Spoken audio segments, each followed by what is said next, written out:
আসসালামু আলাইকুম। House of science technique চ্যানেলের পক্ষ থেকে আপনাদের সকলকে স্বাগতম। আজকে আমি ত্রিকোণমিতির একটি খুবই গুরুত্বপূর্ণ অঙ্কের সমাধান করাবো, যে অঙ্কটি কয়েকটি বছর বোর্ড পরীক্ষায় এসেছে। আমাদের আজকের প্রশ্ন হচ্ছে যে 2 cos a plus b equal to 1 আবার equal to 2 sin a minus b এবং এ বি সূক্ষ্মকোণ হলে দেখা হচ্ছে এ ইকুয়াল টু 45 ডিগ্রি ও বি ইকুয়াল টু 15 ডিগ্রি। আমাদের একটা অঙ্ক দেওয়া আছে, সেই হচ্ছে এই অঙ্কটা দেওয়া আছে। এই অঙ্ক থেকে বলে দিয়েছে যে এ এবং বি এর যে কোণ আসবে সেটা হচ্ছে সূক্ষ্মকোণ, এবং যে মান পাবো সেই মান হচ্ছে একটা 45 ডিগ্রি আর একটা হচ্ছে 15 ডিগ্রি। তাহলে দেখেন এখানে কি দেওয়া আছে, তাহলে লিখে দেওয়া আছে আছে 2 cos a plus b equal to 1।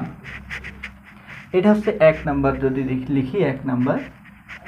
আবার এইটার সমানই বলছে যে এইটা, তাহলে 2 sin a minus b equal to 1, এটা হচ্ছে আমাদের 2 নাম্বার। এখন দুইটা ইকুয়েশন আমাদের পেয়েছি, এই দুইটা ইকুয়েশন থেকে অঙ্কের সমাধান করব। তাহলে আমরা লিখতে পারি 1 নং হইতে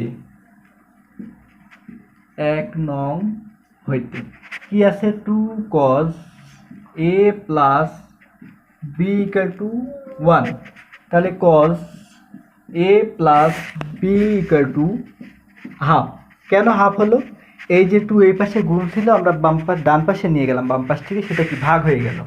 তাহলে এখন দেখেন cos a plus b equal to cos কত ডিগ্রির মান হাফ। আমরা জানি যে cos 60 ডিগ্রির মান হাফ, cos 60 ডিগ্রির মান হচ্ছে হাফ। তাহলে cos যদি চলে যায় তাহলে থাকে কি a plus B equal to 60 degree. এটা মনে করলাম আমরা 3 নাম্বার ইকুয়েশন। এখন আমরা a প্লাস বি এর মান পেয়েছি। এখন যদি 2 নাম্বার ইকুয়েশন নিয়ে কাজ করি, তাহলে 2 নং হইতে কি বলছে 2 number 2 sin a minus B equal to 1। তাহলে sin a minus B equal to half. তাহলে সাইন কত ডিগ্রির মান হাফ? আমরা জানি যে সাইন 30 ডিগ্রির মান হাফ। একটা কি জানলাম যে cos 60 ডিগ্রির মান হাফ, আর একটা জানলাম কি সাইন 30 ডিগ্রির মান হাফ। তাহলে sine a minus B equal to sine 30 degree.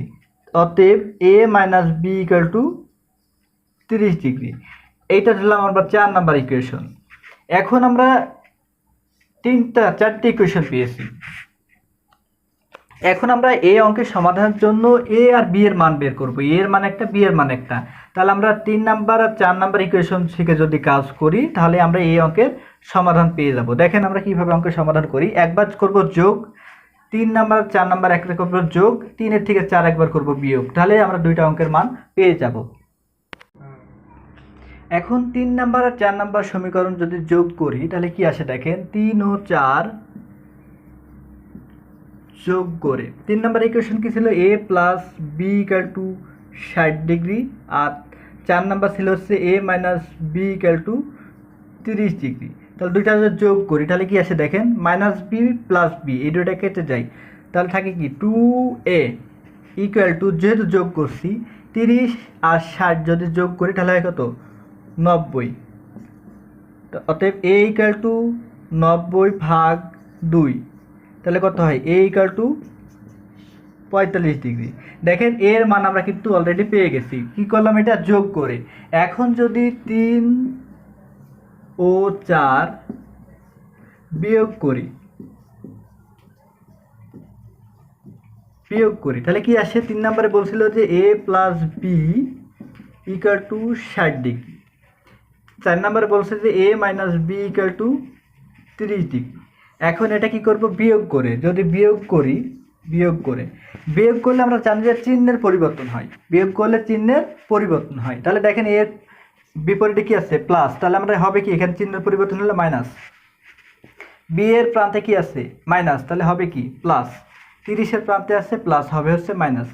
এখন দেখেন মাইনাস এ প্লাস বি বাদ দিলে হয় শূন্য, বাদ হয়ে গেল, প্লাস বি যোগ করলে হয় 2b ইকুয়াল টু 60-এর মধ্যে যদি 30 বাদ দিই তাহলে কত হয় 30 ডিগ্রি, বা বি ইকুয়াল টু 30 ডিগ্রি ভাগ 2, অতএব বি ইকুয়াল টু 15 ডিগ্রি। দেখেন বি এর মানও পেয়ে গেছি, কত পাইলাম, এ এর মান পেয়েছি 45, বি এর মান পেয়েছি হচ্ছে 15। এই যে দেখেন এখানে এটাই বলছিল যে এ এর মান 45, বি এর মান